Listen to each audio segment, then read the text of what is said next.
Hello again. As you may or may not know, I am Eli the Computer Guy, and today we're going to be talking about regional personalities for tech professionals and why this is very important. So as you guys know, I've been doing this whole Silicon Trailer thing for a little while now, right? How long have I been doing Silicon Trailer for? For like 2.5 months. So basically with Silicon Trailer, the idea is my wife and I have essentially moved into a travel trailer and we're just bopping around the country. So we've been doing this for like over 4 months now.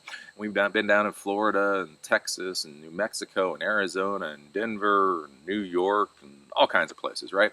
And along the way, I had this idea, and I was like, "Hey, what if I do this concept Silicon Trailer, where when I stop in places where there are likely to be tech professionals, that I say that I am available, and anybody who wants to meet me and talk about their tech problems, we can sit down and we can discuss what their technology issues are, what their career issues are, what programming languages they should learn, how they can make more money, all of those kinds of things." So I started that a while ago, back when I was in Denver, and so I've done that in Denver, and I've done that in Rhinebeck, New York, and I've done that in Baltimore, and I've done that in Cleveland, and Saranac, New York, and Buffalo.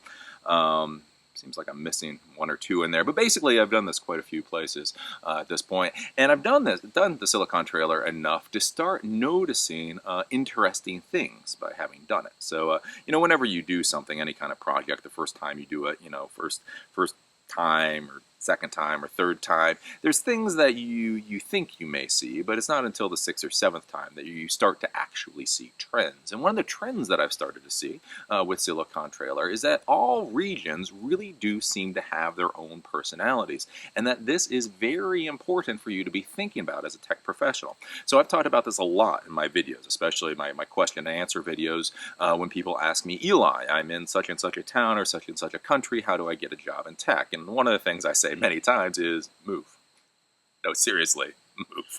If you're really having a problem getting a job in tech, maybe the first thing that you need to think about is moving, right? Because everybody's always like, what certification can I get, or what degree can I get, or what meetup can I go to? And sometimes it's like, yeah, none of that's going to help you. Sometimes you just have to move. And so understanding the personality, the regional personality of the area you're in can be very valuable for your tech career, so that you know whether or not you fit into that area, you fit into the mindset of the area, so that you'll be successful, right? Because again, whenever we talk about technology and we talk about business, technology and business are hard enough. Creating a successful business, being a successful technologist is hard enough. You don't need to layer on additional social problems that you don't want to deal with. Now, if there are social problems out there that you do want to deal with, please, by all means, go out and deal with social problems. But a lot of times, there's a lot of social issues going on around you that you simply don't want to deal with. You don't have the bandwidth to deal with, and that starts eating away at you. That starts draining energy from you, and that's energy that you can't use for your tech career. So this is something to be thinking about, for you personally and where you fit in the world. So as I've traveled around, I've seen some different regional personalities. So when I meet people from a specific region, a lot of them seem to have the same basic personality. So when I went to Denver, right? When I went to Denver, I met with 4 people in Denver, and I have to say that the people that I met in Denver were all very pragmatic people that were actually doing something. So one of the people that I met when I was in Denver, he had been an auto mechanic for 10 years, knew that career wasn't going anywhere. So he was already in an associate's degree program, already learning IT. He already knew that scripting or coding was what he really needed to be successful. And so he came to me to ask, what coding language should he learn? Ruby, Python, whatever. And so I walked him through the process. But he was very stable. He was already not just career-minded, but actually career-tracked. He was a professional doing things to move himself forward, and he only needed another little question answered, right?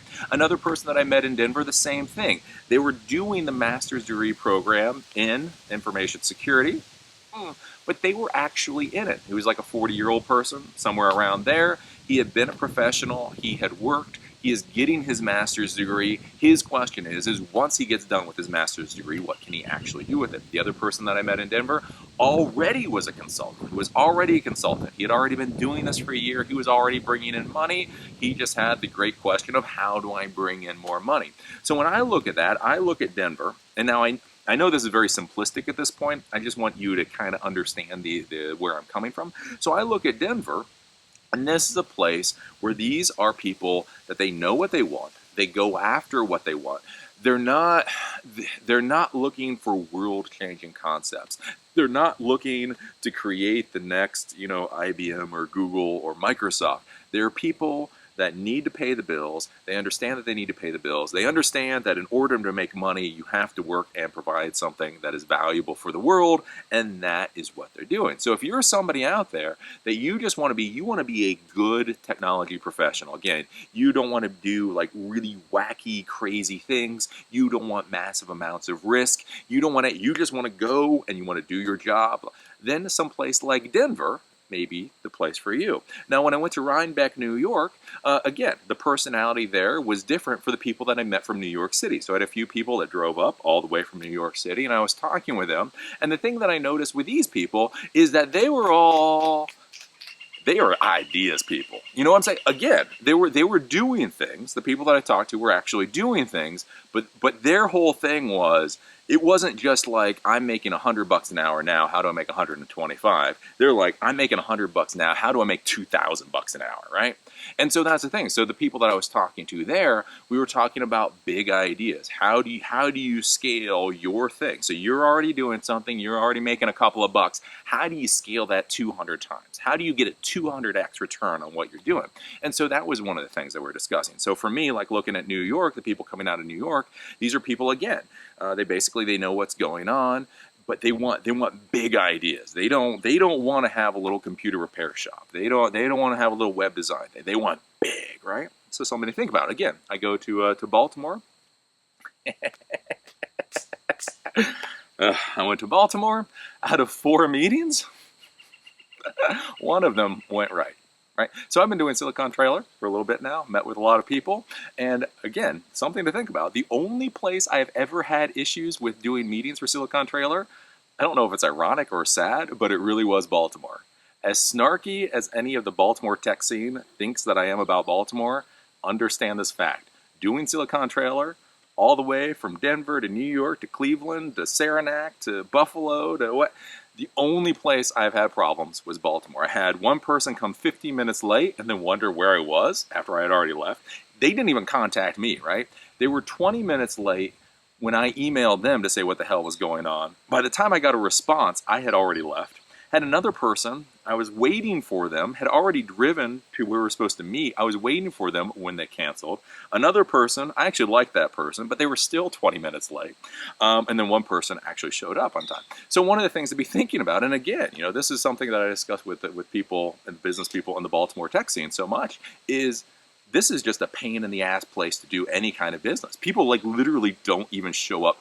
It's not even that they don't show up to appointments on time, but they show up to appointments grossly late the whole night. So that's one of the things, like with the Baltimore area, it is very selfish. It really is. It's a very me. And we're going to come back to that in a second, because that was actually important back when I was a consultant before I tried to grow anything. But it's a very me area. It's a very selfish area. So from that, I went up to Saranac Lake and Buffalo, New York. So that's in New York. And one thing that I noticed going up and talking with people in upstate New York is they are very listless. Any of you guys in the upper New York, northern New York area that are watching this, that are wondering like, oh, why is it that I just can't figure out what to do? Why can't I get a job? It's all you guys. Like everybody I met up there, it was depressing. I have to say, like all the different areas I've been in this country, almost every single area, I can sit there and it's like, I can come up with an idea here. I can figure out how to make a buck here. I can figure out how to have a very good life here. I went to upstate New York and I talked with all the people up there, and it is just, the entire region is completely listless.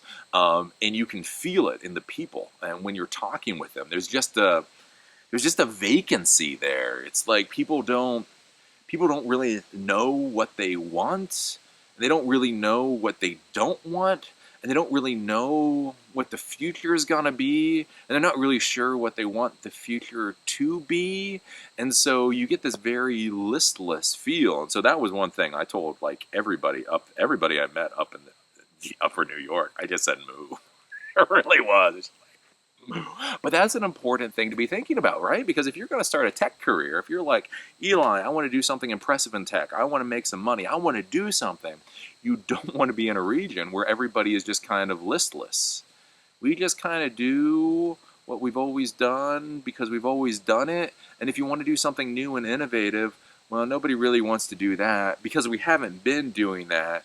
So, right? And so this is something that you guys need to be thinking about for your career to be successful. Now, going back to Baltimore, again, I hammer on Baltimore a lot, and I don't particularly hammer on it out of love. I just hammer on it because it's a really good lesson in life, right? So I went back to Baltimore after I fell on my face in Seattle, couldn't get a job in Seattle, so I came back to Baltimore and I created my little consulting company. And this is where having a very selfish community, having a very selfish regional personality was very valuable to me, right? Because everybody, like I say, in the whole Baltimore, D.C. area, it's all about me. Me, effing me. It's all about me. It really is. Like almost no matter whoever you talk to, it's a very, very just selfish world, right? And so that was actually very good for me because, again, as I've talked about before, there's something wrong with my brain, right? I just don't connect to humans in the way that other people connect to humans. And so why that's good for me is, one, I don't get insulted the way other people get insulted. When people like are snobby to me or look down on me, it just kind of goes over my head, to be honest with you. It just doesn't, it's not that I'm bigger than that, I just don't get it. You don't know how many times people have been like, I'm so impressed you didn't lose your temper. They were being so insulting to you. And I was like, what do you mean they were being, what? They were insulting me? Damn you. I was like, no, I didn't realize they were insulting to me. So one, when people look down and you do all that whole like kind of snarky thing, a lot of times it goes over my head. And then also dealing with clients, for me, I don't mind being seen as the subordinate. Again, we talk about authority. I'm not a submissive human being by any stretch of the imagination, not one iota submissive, but I don't mind being subordinate. If I have a boss, and they're the ones that write the check or make the decisions, I'm fine with that. I don't have this whole authoritarian complex that seems like everybody in the modern age has. So in the Baltimore area, when it was just me running around dealing with clients, having that selfish regional personality was awesome because I walked in, they said, I need this done. And basically I said, yes, sir. They're like, holy, what did you say, boy? And I said, sure, you're the boss.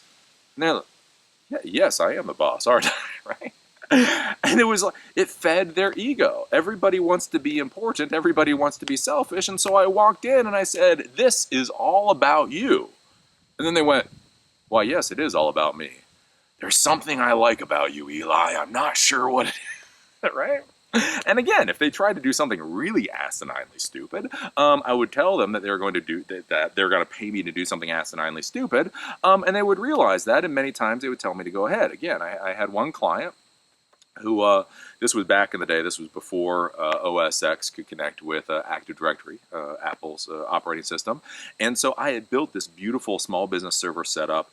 All the remote web workplace worked, and Outlook remote access worked. It was just a beautiful set. I built it all up. It was 100% stable. It worked great. Basically, he didn't really have to pay me for anything because it was rock solid, stable, great. And then he said, my buddy has a Mac. I want you to set a Mac up for me. And again, this was like 8-9 years ago. And I was like, yeah, no, you don't. I was like, listen, all your systems work beautifully. Your Outlook USB, everything works beautifully. You don't want me to put a Mac in this. Eli, I want you to put a Mac in this. I'm like, and I looked at him and said, you're the boss. You're the boss. You write my check. As long as you're going to write the check, I'll do whatever the hell you want me to do. But I'm telling you, you don't want a Mac. Do it. And so I did it, right? I am subordinate to the boss. And so I did it. I installed everything. He had it up and working for a month. He saw that it was a really stupid idea, and then he paid for me to take it back out, put up his original computer, and set it up at home for his wife, right? But that was the thing. The reason that I was successful back being a consultant in Baltimore, because even though it was a selfish environment, all about it, me, guess what? Everybody's saying me, and I walk in saying you, and that works. That works, right? The problem that I ran into is once I started trying to expand past me being a consultant, the issue is, I ran into employees and I ran into all this other stuff where the problem is they're all me too. And it's kind of like magnetism, right? If you have a me and a you, we come together. If you have two me, they just keep bouncing off of each other, right? And you run into all kinds of problems. Again, trying to do the YouTube video business there, talking with people, the startup scene. Again, everybody wants to know what's in it for them. Everybody wants, there's this continual push for me. And the issue is, especially with the type of business that I'm doing right now, I can't tell you what the benefits will be. It was really weird. Like, I do a lot of things. I'm just a very helpful person. I try to be helpful. Like I said, I used to do meetings with the startup people. I've given people a lot of stuff. I've donated money. I've done it. And the weirdest thing that I got out of people in the Baltimore scene is the question that I got most often was they would just look at me with this weird look in their eye and go, Eli, why? I'd be like, what do you mean, why? Why? It's like, why did I write a check? Or why did I donate $10,000 in equipment? Or why did I sit down and spend a day with this guy? And it's like, because we're supposed to be an effing community, jackasses. And that's what people in a community do. But that's a thing. They don't understand that. They don't get that. And that's one of the reasons I'm doing Silicon Trailer, so that whenever we do settle down, I find a place where my personality meshes with the current business that I'm doing. When I sit down, I donate money to your organization because you donate money to my organization. I help you out because you help me out. It's not even a quid pro quo. It's just we're in a community. If I do something that makes you more successful and you're in my community, whatever you're doing is probably going to end up making me more successful. I don't know what it will be at the end of the day, but if we're in one community and I help you make more money, I'm pretty sure money's going to come to me in some weird-ass little way. But that's one thing, like I say, the Baltimore area, they don't understand, and so that's what I'm moving. But that's what I'm talking about, personality with regions and why it's important. When I was a consultant, that selfish personality was awesome. I did so well. I am very good with selfish people because I don't care. You think you're the greatest person in the world? Okay. Doesn't matter. I don't care. Right? As long as your check clears, I don't give a damn.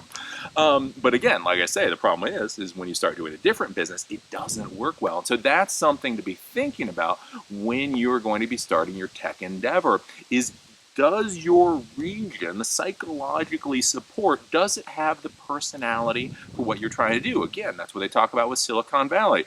I am not a fan of Silicon Valley by any stretch of the imagination. I don't particularly like San Francisco. It's way too expensive. There's a whole host of problems.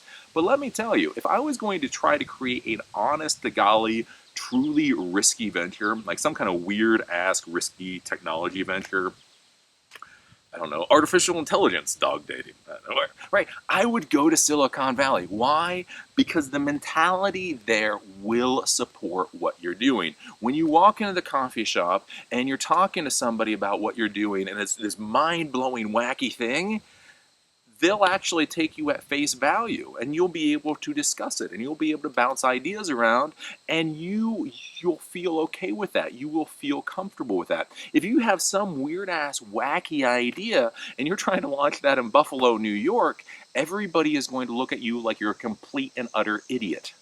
And how long will it take for everybody looking at you like you're a complete idiot for you to start thinking you're a complete idiot and give up?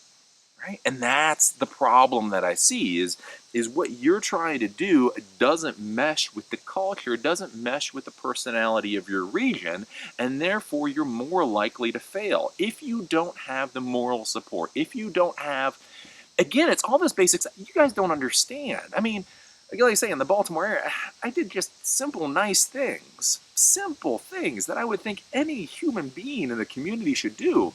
And it's like this shocking. right?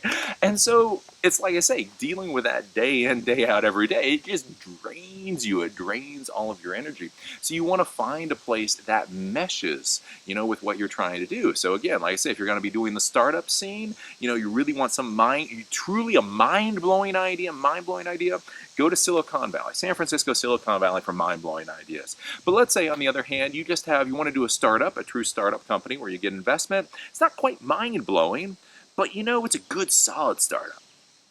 Then I'll probably do Austin, Texas. Again, Texas, they believe in work, they believe in all those things. There's a lot of money, there's a lot of startup scene in Austin. So you can do a startup as long as it's not insane, like Spiceworks. Spiceworks is out of Austin, Texas. And again, it's a good startup company. I mean, they're doing innovative things, but they're not doing moonshots or anything, right? It's a good, solid startup that's in Austin. So I would think about Austin. If you want to do like a tech business, I want to create a business that's when I look at New York or something like that. And so this is one of those things that you should be thinking about, and also why you should travel. Again, you don't have to buy a travel trailer to travel around the country for years on end, but this is one reason why you should travel, and you should go and check out different tech scenes in different areas. Just the same way, like a lot of people when they're going to go to college, when you're going to go off and get your bachelor's degree, a lot of people go and visit campuses to see how it feels. Does this feel good to me? When I look at do I like these buildings? Do I like the food served in the cafeteria, right? How do I feel in this environment? And a lot of times that feel is how people pick the college you're going to go to. I would argue the same thing should be true for the region where you're going to start your tech career or grow your tech career or grow your tech business. Go and travel. Go and see. Go to Seattle. Go to Austin.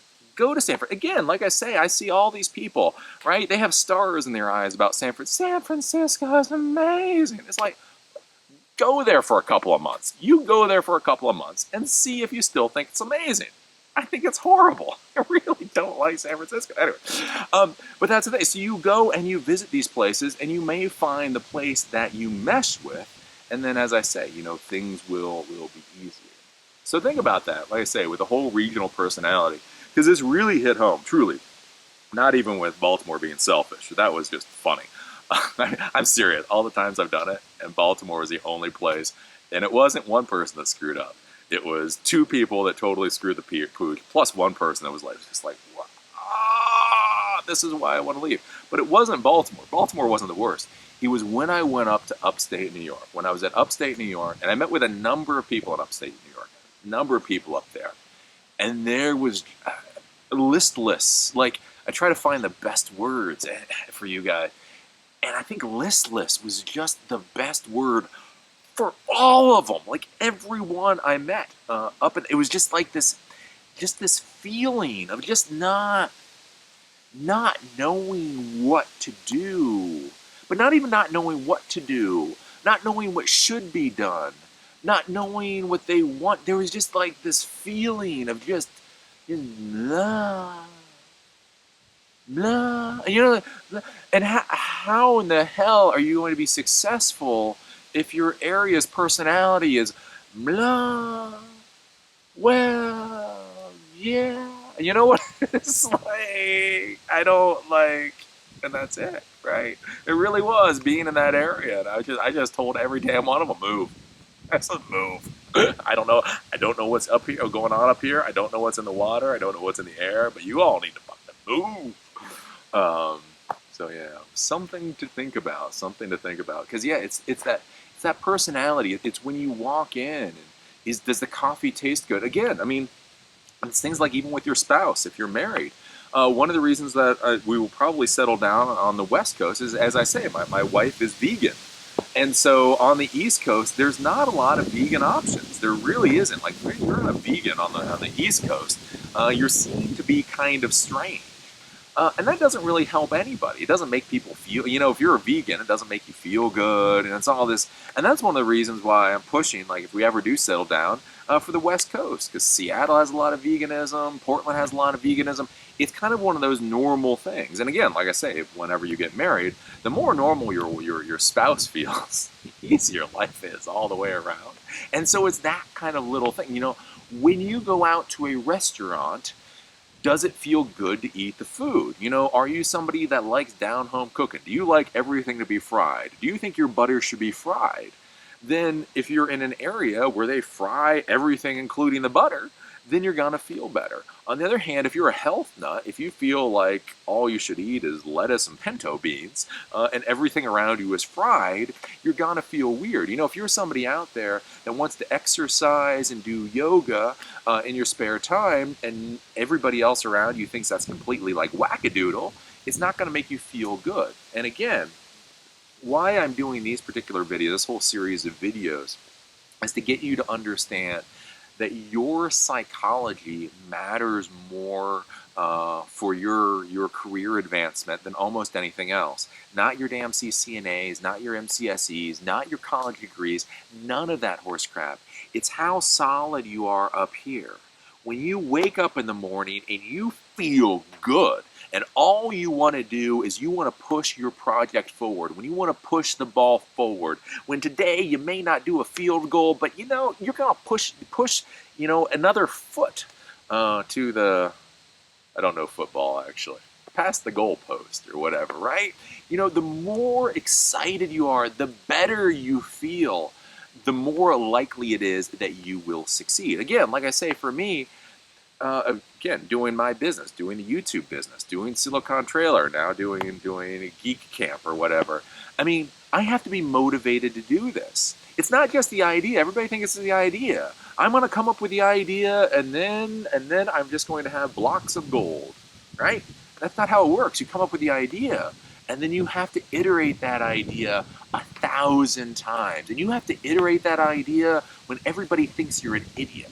When everybody that you know and cares about thinks you're being really stupid, you have to believe enough, and you have to have enough energy to keep pushing it through to the point where you have something where people go, oh, now I get what you're saying. And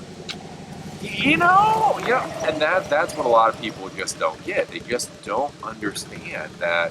Again, if you're not feeling good, if you're not feeling comfortable, if you're not in that train of thought, that things just won't go for you. Again, like some of these areas in the country, and it sounds stupid, but it really is true. A lot of areas in the country have really bad coffee, like horrible coffee.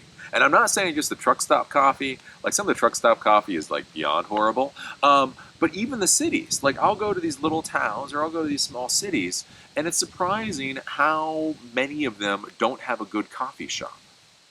And now, I love my coffee, guys. I need my coffee. Coffee is what keeps me going. So there is no way in hell I'm ever going to live in a town without a good coffee shop. It's just fact of the matter, right? If you don't have good coffee in your town, it's not a town for me. And those are the kinds of things that you should be thinking about. So again, as I say, that's one of the points. You need to go out there, you need to travel, you need to see Seattle, you need to see Portland, you need to see San Francisco, you need to see all these areas, you need to see how it makes you feel, right? Again, as I say with San Francisco, everybody thinks San Francisco is the greatest place to be in tech. And I'll tell you, I've been there quite a bit. I hate San Francisco with a passion, right? Because I've actually been there. So you go when you see, maybe it's San Diego, maybe it's this place, maybe, again, with some of you guys, if you have seasonal affective disorder, probably Seattle or New York City or something isn't the place for you to be. And that's something to think about. Again, like I say, when we think about regions and we think about areas, how does it make you feel? Again, if you wake up every single morning feeling good, that means all those mornings, all those days, you're going to do something productive. If you have something like seasonal affective disorder, which probably half of the United States has because it's above whatever latitude line, that means somewhere between a third or a quarter to a half the year, you're going to feel like crap. You're going to wake up in the morning, you're just going to be like, another day of work, right? And so I think about that, even if it's a quarter of the year. So even if, let's say, like in Baltimore, December, January, February, just cold and dark and kind of miserable. So if those 3 months of the year, you're not putting out 100%, let's say you're only putting out 50%, think of that over a 30-year career. Over a 30-year career, that is going to be very damaging. very damaging. You're losing years of productivity. You're losing years of making yourself better, self-improvement, simply because if you have something like seasonal affective disorder, for a quarter or more of the year, you're like, I feel that crap. Literally, simply moving from one of the northern states to one of the southern states may change everything. Simply by moving down to Miami or moving to Arizona or moving to San Diego, that may make all the difference, right? All the difference. So there we go. Some of those things to think about from life on the road. But yeah, right now we are out here in the Badlands of South Dakota. So I drove 3 days straight. We drove from Buffalo out here to the Badlands of South Dakota about 9 hours a day. This is a big country. This is a really big country. It's one of the reasons too, like going out and traveling and seeing how this country actually is. It gives you better perspective. Because one of the things I laugh about is everybody always talks about how South Korea or Japan or Europe has so much better internet access than we do in the United States, right? You know, people will say like Norway has 100 megabits per second or whatever. They'll talk about that. But one of the funny things is I don't even think Americans realize how large the United States is. I don't think they even grasp. It is 3,000 miles across by approximately 2,000 miles wide. We are an absolutely massive country. So if you average the bandwidth across that entire massive country, it's really not actually shocking that we're not as good as a really small, compact country such as South Korea. Not that we shouldn't make our internet access better and all that, but again, traveling through this country, it starts to give you a better perspective on just how large things are and why we may in fact have some of the problems that we do, because it's a different world. It's one thing, like when I was traveling through Europe, it was always funny because whenever I talk with Europeans, I got the distinct impression that they thought the United States was basically New York City and Los Angeles.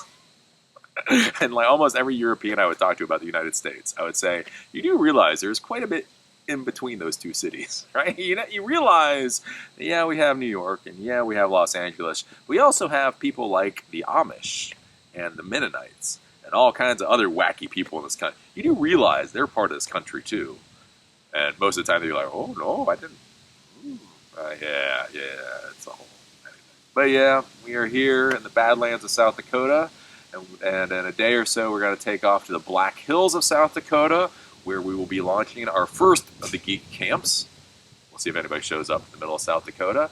But again, it's the motivation, right? I do these videos. I do Silicon Trailer. I'm launching Geek Camp because I'm excited. I'm happy. I feel good. You know what I'm saying? So anyways, guys, with that, I'll call it a day and go back and figure out what I'm having for dinner tonight.